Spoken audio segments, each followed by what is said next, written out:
As experimentadas mans de Manuel Martínez Rodiño fixeron posible completar a triloxía dos inmobles da Pobra nos que residiu Ramón María del Valle Inclán xunto coa súa muller Josefina Blanco. Con esta doazón, completas así a triloxía dos inmobles pobrenses onde residiu o matrimonio de Ramón de Valle Inclán xunto con Josefina Blanco e os seus fillos.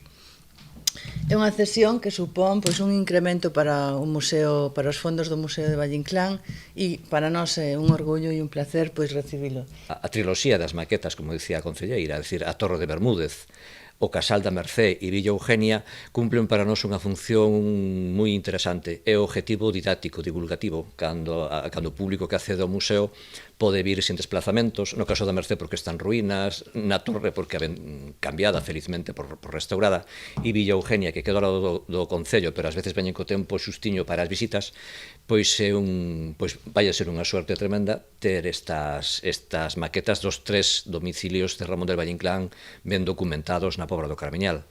A maqueta de Villa Eugenia foi entregada esta mañá á Concelleira de Cultura e ao director do museo polo propio autor, que aos seus 94 anos segue a elaborar con todo detalle e precisión réplicas a escala a partir de fotografías antigas. Trabajar bajo fotos, si se coge al centro bien, y aquí bien, y por todo bien, hay que centrarse muy bien. No falla, esas cuentas y no te falla casi nada.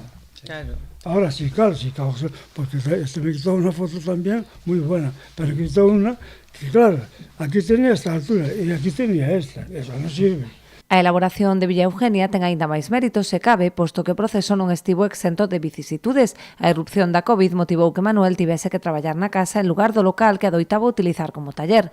Aínda así, o resultado, como poden ver, é espectacular.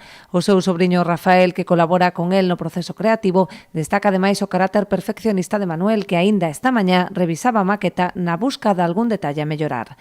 Esta nova peza quedará instalada de xeito temporal no Auditorio Valle Inclán e próximamente trasladarase ao interior do propio museo, xunto coas reproducións da Torre de Bermúdez e do Pazo da Mercé.